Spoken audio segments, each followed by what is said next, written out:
personas que han concurrido a este debate, así como representantes del gobierno. Una pequeña precisión previa de carácter metodológico. Voy a hacer una presentación de carácter general sobre los acuerdos.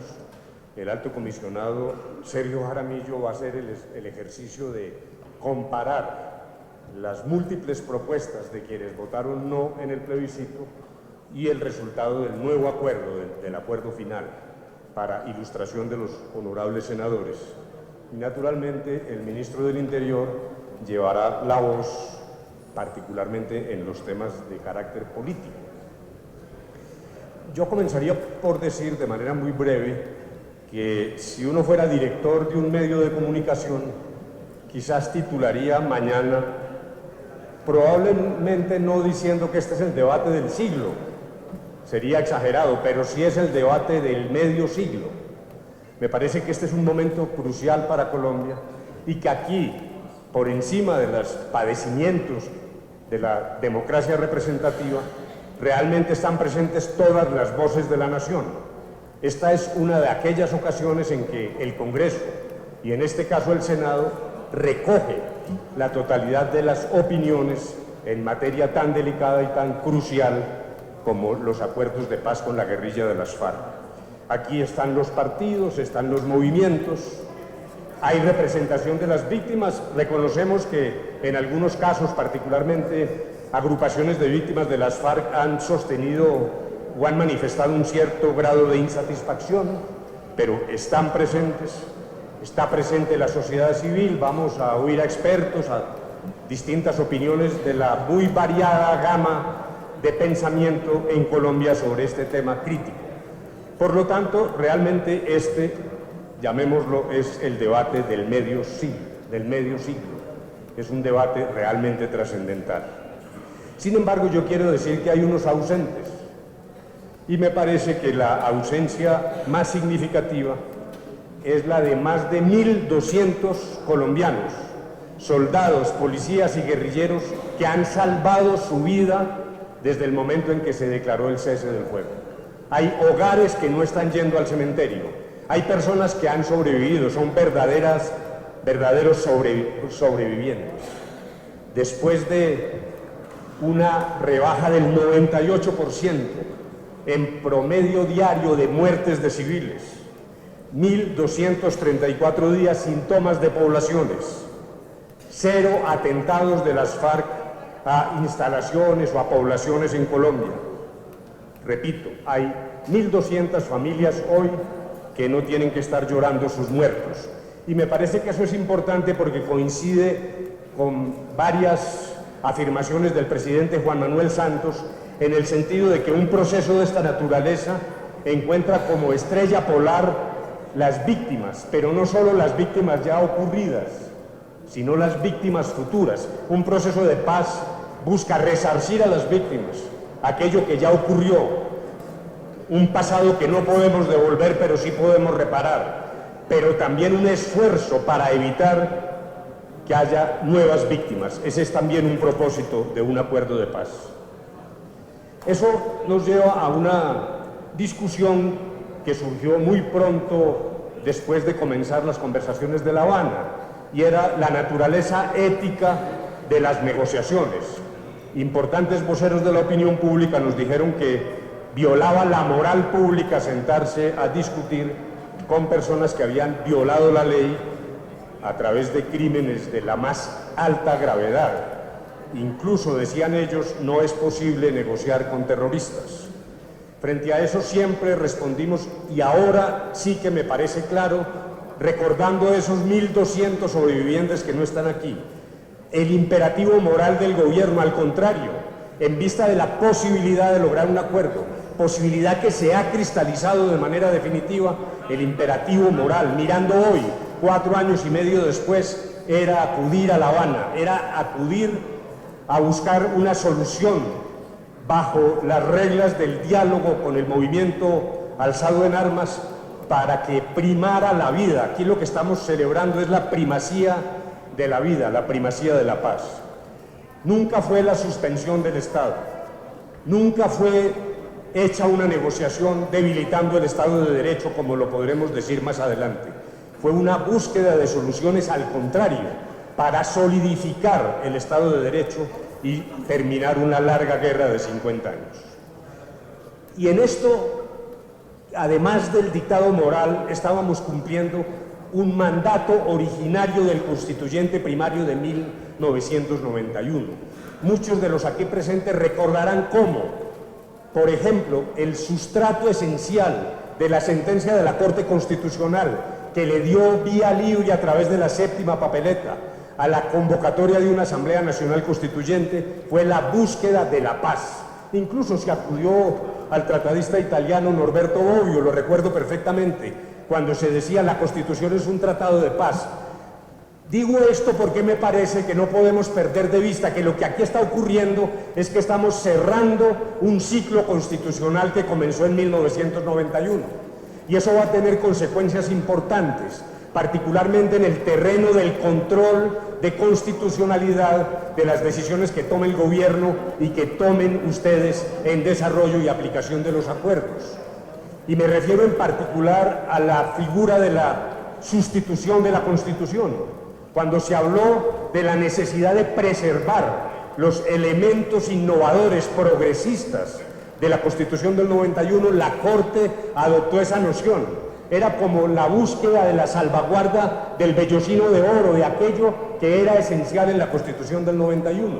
En mi opinión, lamentablemente, esta figura se ha ido extendiendo de manera exagerada y nos encontramos con fallos de la Corte Constitucional donde realmente se involucra en esa idea de sustitución de la Constitución una serie de medidas, repito, que sencillamente permiten una cierta forma de desbordamiento de esa salvaguarda inicial, hasta el punto de que, por paradoja histórica, lo que era protección de los elementos progresistas de la Constitución del 91, la llamada sustitución de la Constitución, se ha convertido ahora más bien en refugio de quienes defienden el statu quo.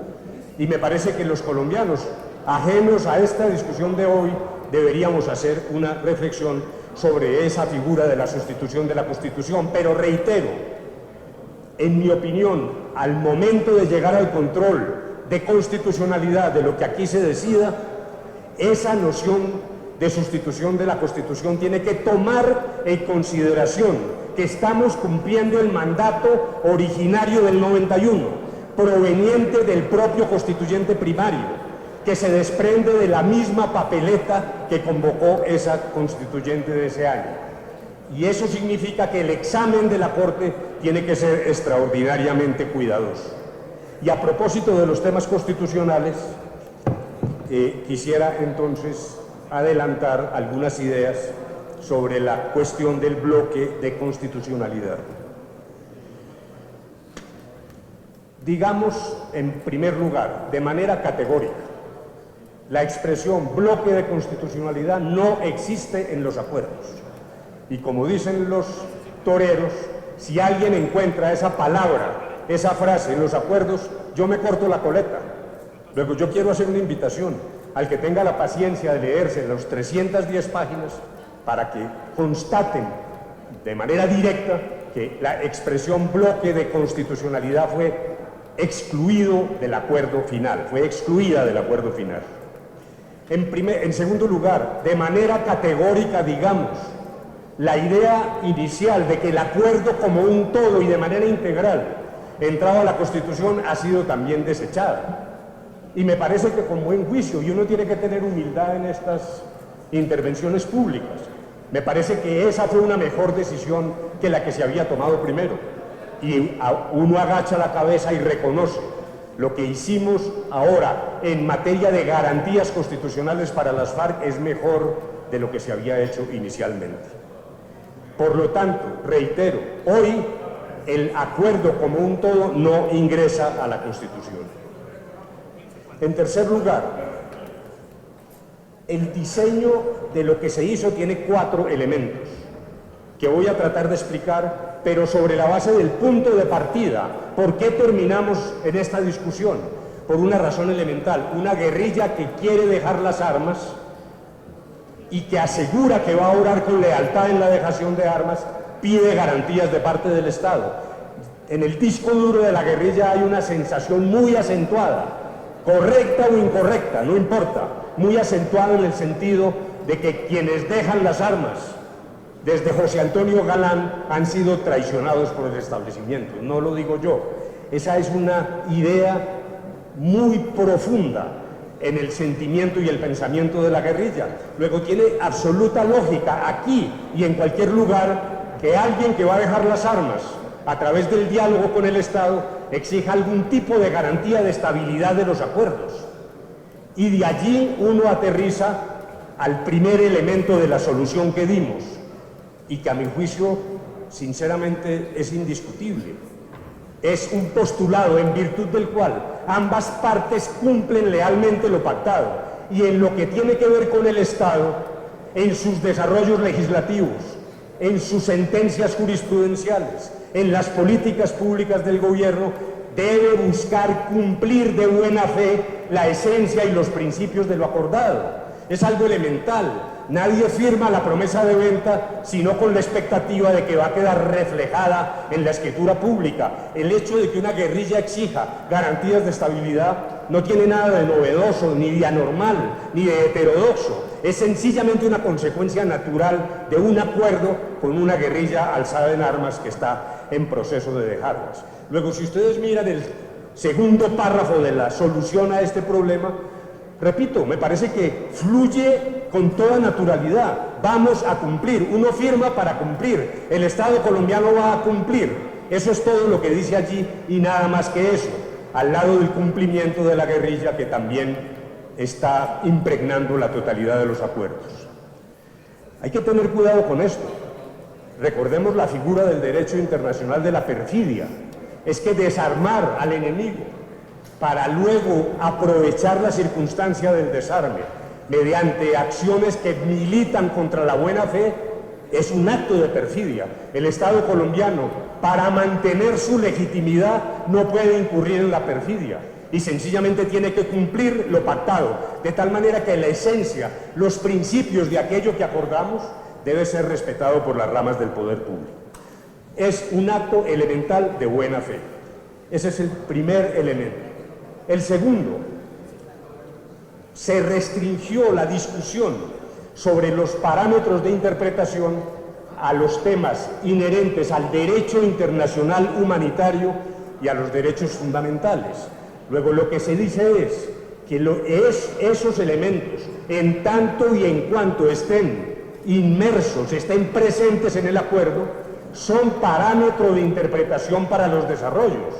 Cosa que también, en mi opinión, no solo es elemental, porque ¿qué diríamos si al contrario el Estado colombiano dice, no, yo no cumpliré los dictados del DIH y no me interesan los derechos fundamentales? La otra cara de la moneda sería francamente vergonzosa, pero lo importante para esta discusión no es eso. Lo importante es que ese no es un hecho nuevo, ese hecho proviene de la interpretación de los artículos 93 y 94 de la Constitución.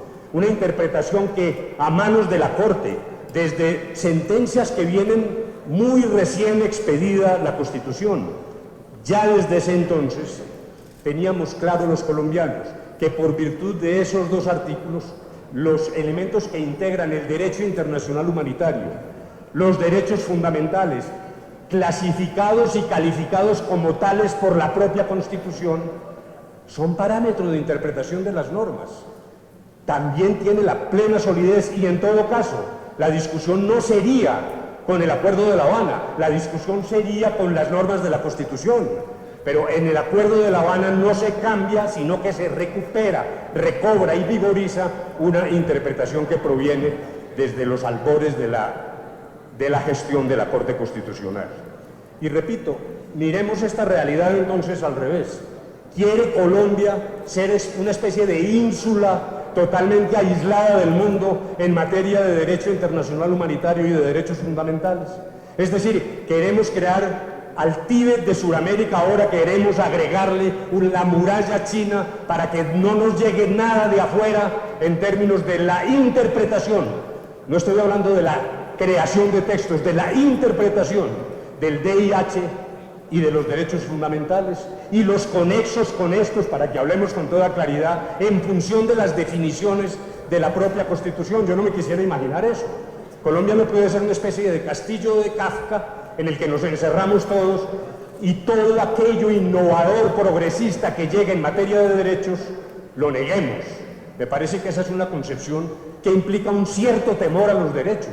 ¿Cuál es el temor que tenemos con los derechos? Aquí lo que se ha dicho es que serán parámetro de interpretación de los desarrollos con esa visión restringida, que muchos del no pidieron, Esta fórmula fue avalada también por quienes auspiciaron el voto por el no, algunos de ellos. Luego, ese es el segundo punto que, repito, obedece a una ya larga tradición de la Corte Constitucional. Un tercer elemento que me parece que es clave y no se puede perder de vista es que se creó un control constitucional especial, directo, automático, para las decisiones que se tomen en desarrollo de los acuerdos. ¿Qué mayor garantía podemos pedir los colombianos? Que el Estado se comprometa a respetar las decisiones de la Corte y a sujetarse a ellas tiene cierto carácter de obviedad, no habría que decirlo, pero que una guerrilla, después de medio siglo de luchar contra el sistema jurídico y político, diga también que la clasificación, la interpretación y la forma de desarrollar los acuerdos queda en manos de la Corte Constitucional, yo sí quiero decirles a ustedes que francamente, en mi opinión, tiene mucho valor. Aquí lo que ha dicho, no el gobierno, no el Estado, eso no importa, es obvio, no hay que repetirlo, pero una guerrilla que dice, dejo las armas, y es el control constitucional el que me va a marcar la pauta del cumplimiento de los acuerdos, me parece, repito, que tiene un enorme significado que a veces no encuentro que haya sido debidamente reflejado en estas discusiones. Y por último, el acuerdo especial. Allí surgen, en esta alucinante discusión de laberintos jurídicos que realmente nadie entiende, cuando lo que estamos hablando es de la vida y la muerte, de la dejación de armas, yo quiero decirle con todo respeto a mis colegas, nos hemos introducido en una discusión francamente exótica, hasta estrambótica, diría yo. Estamos navegando por los abstrusos meandros, el fantasma del bloque de constitucionalidad que no existe en el acuerdo final, para sencillamente poner en duda decisiones que tienen un propósito. Es salvar la vida de las personas, terminar un conflicto. Realmente perdemos de vista en la discusión lo importante. Y dentro de esa masa o escenario, universo de confusiones, también se ha confundido la noción de acuerdos especiales con el tema del bloque de constitucionalidad, algo que no tiene nada que ver. En materia de acuerdos especiales, ¿qué se hizo? Lo que se dijo es que exactamente aquel núcleo de DIH y de derechos fundamentales que esté dentro del acuerdo tendrá categoría de acuerdo especial. ¿Bajo qué concepto? Bajo el concepto del CICR, del Comité Internacional de la Cruz Roja, que es el que tiene y brinda la garantía de autoridad de la definición de los acuerdos especiales. Y si algo faltara, se transcribió de manera textual el concepto vigente del Comité Internacional de la Cruz Roja, que es la nota 850 al glosario actualizado de la definición en esta materia que ha hecho la Corte, el Comité Internacional de la Cruz Roja, referido siempre, repito, a los elementos de un acuerdo de paz que toquen de una manera u otra aquellos temas de derecho internacional humanitario y de derechos fundamentales. Esa, en mi opinión, con toda sinceridad, es una solución razonable, que brinda garantías a las FARC, que no desmerece ni mancilla ni ofende el Estado de Derecho y que brinda una garantía elemental para quienes están en proceso de dejación de las armas. Viene luego un tema que trataré muy rápidamente. Nosotros hemos venido sosteniendo que hay urgencia de la refrendación y de la implementación. Creemos que el cese de fuego actual es frágil en la medida en que el proceso de traslado de las FARC a las zonas veredales no se ha llevado a cabo a la espera de finiquitar estas discusiones en Colombia. Eso no resiste mucho tiempo. Ayer dije, y me refería a diciembre, pero claro, no estaba refiriéndome al diciembre de pasado mañana, eso es un poco bastante obvio. Pero ejemplo, si no hay decisiones rápidas y en particular si no reivindicamos el procedimiento legislativo especial Acudir a la vía ordinaria, por ejemplo, en materia de aprobación de actos legislativos, tiene consecuencias. La primera, no pueden discutirse y aprobarse en sesiones extraordinarias. Luego, solo en marzo del año entrante estaríamos radicando el acto legislativo de la Jurisdicción Especial para la Paz. En segundo lugar, se trata de periodos legislativos no solo ordinarios, sino sucesivos. Esto significa, señores senadores, que muy probablemente antes de noviembre, por decir algo, de diciembre, no tendríamos funcionando la jurisdicción en el plano jurídico, sin hablar ya de los elementos operativos. Resiste una guerrilla preacantonada en la circunstancia que está, sin las decisiones de carácter operativo de reintegración a la vida civil, ese lapso de meses sin tomar decisiones por ajustarnos a la vía ordinaria.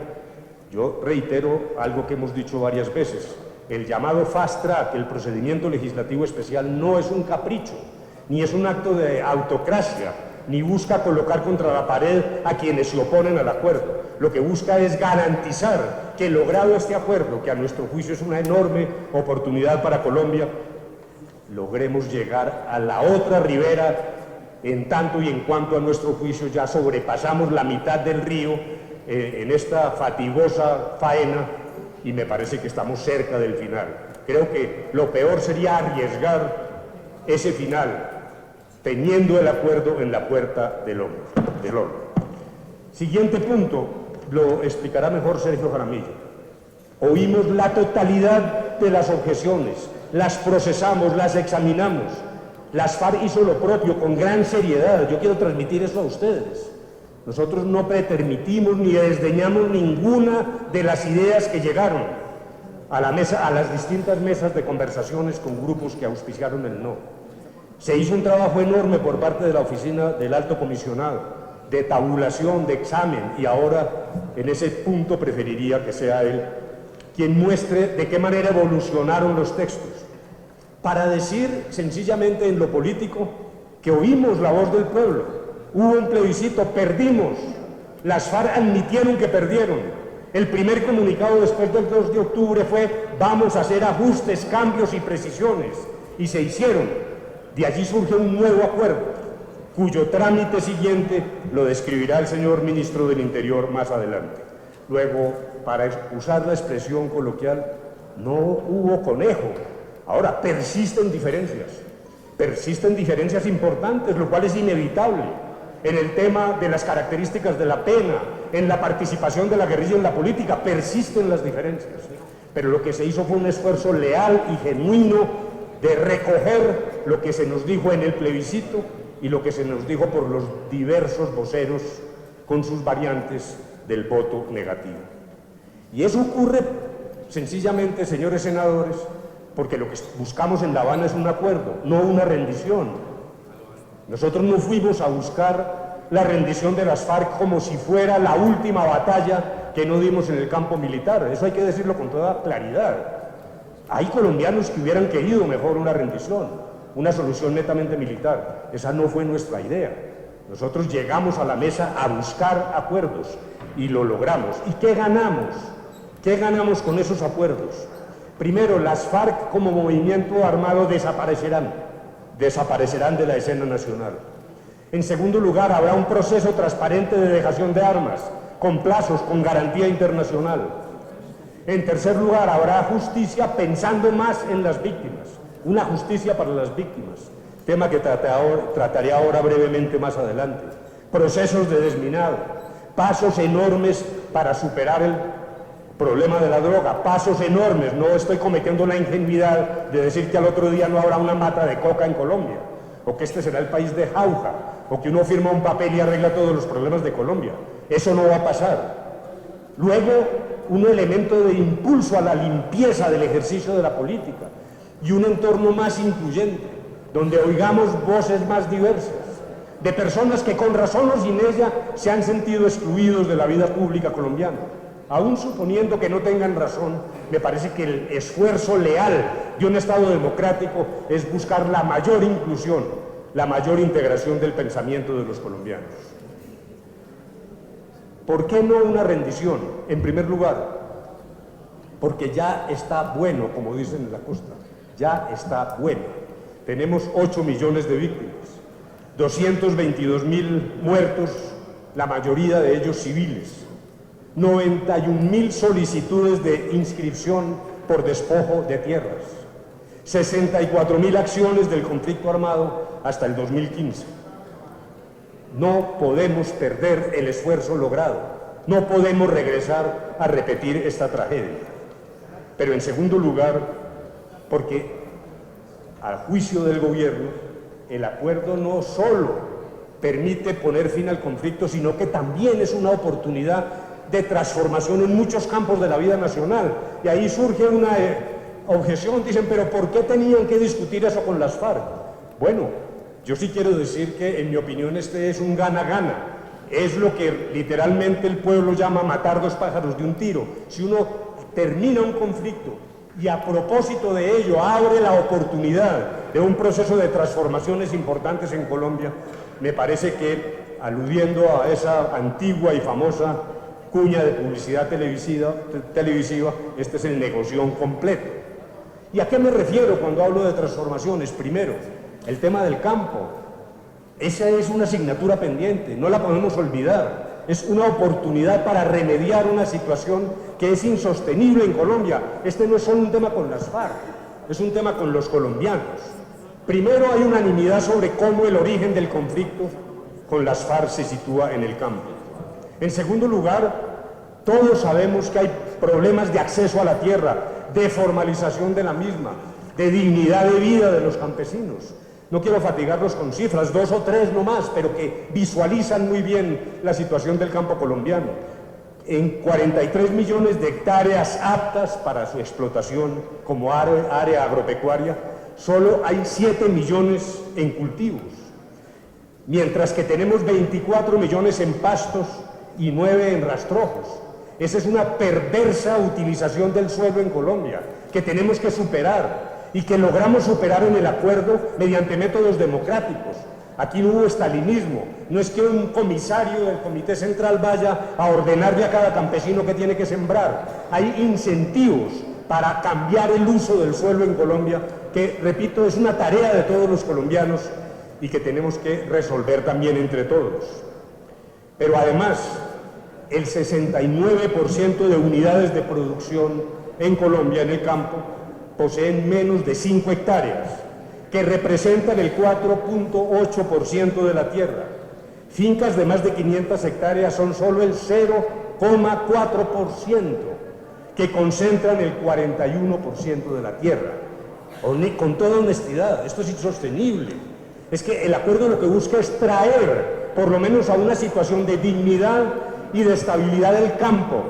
Pero de paso dijimos, y con esto quiero abreviar, que ni estuvo ni está en juego la propiedad privada, ni un sistema de desarrollo a base exclusivamente de planeación indicativa, palabra que utilizó el expresidente y senador Álvaro Uribe en las múltiples conversaciones que tuvimos, y que garantizara la competitividad y que permitiera otros métodos de explotación del campo.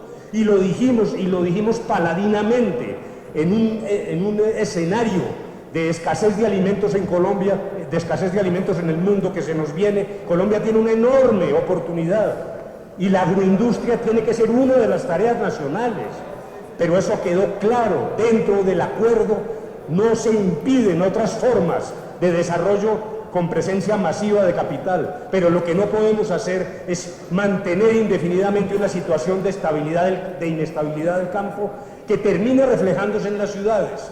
Porque también hay una especie de miopía selectiva. Hay muchas personas que dicen, las FARC, eso ocurre por allá en la periferia, nada tiene que ver conmigo, sin darse cuenta que hay una especie de simbiosis entre la violencia originaria del campo que termina reflejándose en los barrios de desplazamiento, en los cinturones de miseria en las ciudades, y que incide en los asesinatos de jóvenes para robar un celular. No podemos tener la ceguera de creer que ese es un fenómeno totalmente separado de 50 años de producción de violencia desde el campo. Por lo tanto, lo que se trata es de eso, de usar métodos democráticos. Por eso se pactó lograr por fin un catastro actualizado y real, al menos el 30% de los predios en Colombia no tienen formación catastral y todos ellos son rurales y el 58% están desactualizados. Luego allí hay un elemento que viene frenando la productividad del campo y creando un manejo económico artificial. Reconocemos y el acento es la economía campesina, cuyo reflejo en el Producto Interno Bruto no es desdeñable, porque allí también hay otro mito, se cree que lo que produce el campesino simplemente tiene el sentido de pan coger, no es cierto, y no voy ahora a extenderme en estudios sobre el particular, pero hay un elemento reparador, que es un primer paso de justicia social para estabilizar el campo y poder continuar en la tarea del desarrollo. En materia de justicia, Sergio Jaramillo va a precisar más los cambios que se hicieron, pero yo solo diría dos o tres cosas. En primer lugar, esquemas de justicia transicional al final de un conflicto no son nuevos. En Colombia tuvimos innovaciones y yo sí tendría que confesar, aquí sí con inmodestia, que estamos orgullosos de las innovaciones. Nosotros no nos arrepentimos de una sola de las palabras que quedaron consignadas en el sistema para implantar una justicia transicional en Colombia.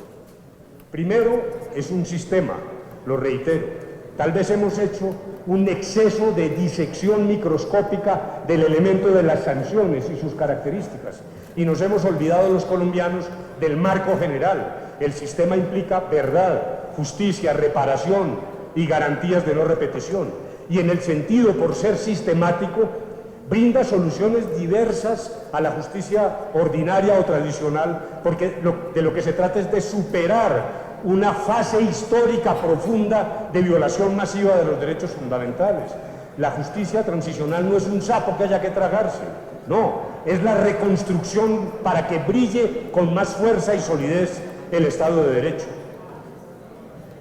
Todos en las películas hemos visto, por ejemplo, que aprehenden un supuesto criminal y lo primero que le dicen es: usted tiene derecho a guardar silencio. En las películas gringas eso se deriva de la llamada enmienda Miranda, la doctrina Miranda, usted guarda silencio. Claro, en la justicia transicional también, el que quiere guardar silencio, guarda silencio, pero entonces entra en una órbita distinta, se traslada a la justicia ordinaria. Lo primero que tiene que hacer aquel que busque obtener el resultado de la justicia transicional es brindar verdad, reparar, afrontar a sus víctimas, pedir perdón. Las FARC lo han hecho, todavía no suficientemente, de acuerdo, tienen que continuar pidiendo perdón, también los demás responsables. La justicia transicional no excluye otros responsables. En algún momento nos dijeron: ¿y por qué si esta es una conversación con las FARC? No, si uno deja un eslabón no resuelto, lo que genera es la hipótesis de una metástasis de un nuevo ciclo de violencia. Todos los responsables deben ir y brindar este tipo de garantías a los asociados. Por cierto, quisiera decir que en materia de la cuestión militar estamos firmes en la defensa del patriotismo de las fuerzas militares y de la policía. Y eso quedó claro. Y por eso la arquitectura de la solución salvaguarda también los intereses de la fuerza pública, en la medida en que es una solución equitativa, que es integral, que incluye a todos, preservando naturalmente las peculiaridades propias de las Fuerzas Armadas. Pero eso no significa que personas que desoyendo órdenes o separándose de la instrucción constitucional hayan cometido delitos, y tienen que afrontar también una solución que es equitativa, repito, bajo una arquitectura moldeada de manera tal que hay un tratamiento para todos los responsables que mantiene esa equidad. Se insiste mucho en que es la naturaleza de la pena la que no es satisfactoria para muchos colombianos. Hay colombianos que dicen: las FARC deben ir a la cárcel, y a mí me parece tremendamente respetable eso. Me parece que obedece a principios. Cuando uno se topa con principios, realmente es una discusión de absolutos. Es difícil encontrar terrenos intermedios. Yo me descubro y respeto frente a quienes dicen que las FARC vayan a la cárcel. Me descubriría y lo respetaría más si también incluyeran a los demás responsables y no solo a las FARC. Pero bien, allí no hay discusión. Es un problema de principios morales y de concepción jurídica. Pero yo sí quiero decir a ustedes, en una etapa final de un conflicto, bajo un esquema de justicia transicional, ¿qué es más reparador para las víctimas? ¿El carcelazo en la picota? ¿Eso es lo más reparador para las víctimas? Si usted está en Bojayá, ¿no preferiría ver a sus victimarios allí dándole la cara, reparando el daño que hicieron? Ese es el sentido de las sanciones restrictivas de la libertad. Por eso nunca hemos aceptado la tesis de que aquí hay impunidad.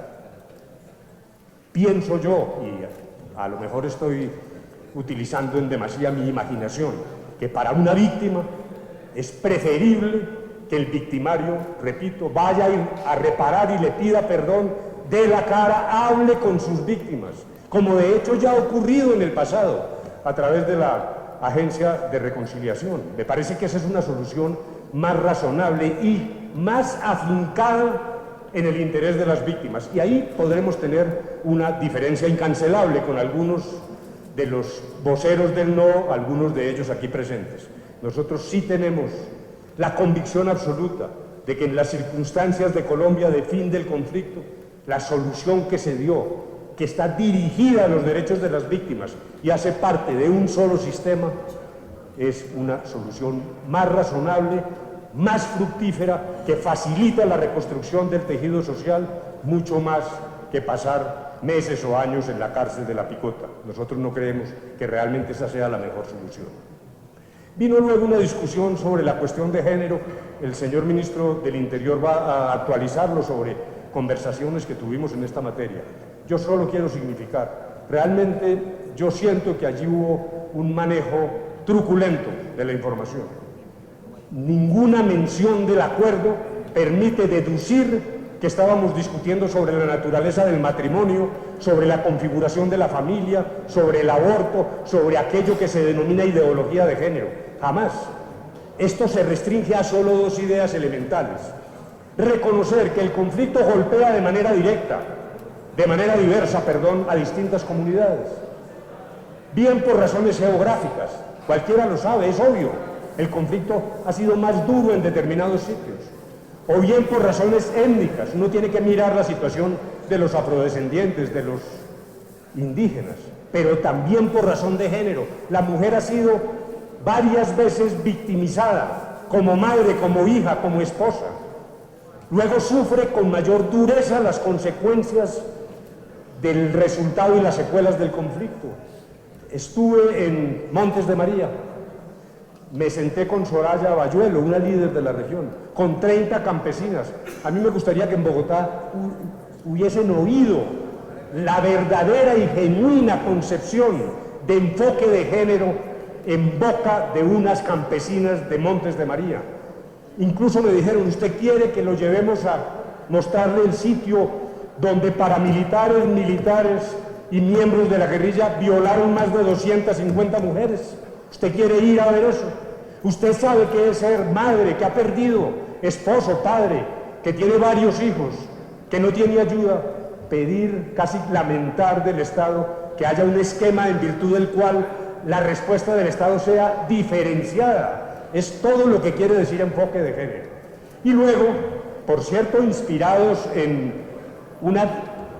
varias declaraciones del Papa Francisco sobre personas con una identidad sexual diversa, que no tienen por qué ser discriminadas. Eso es lo que dice allí, y eso es lo que dice y lo que solo dice, y no señala ningún paso en términos de definición de aspectos cruciales frente a los cuales los colombianos tenemos que ser, yo no diría que tolerantes, sino respetuosos.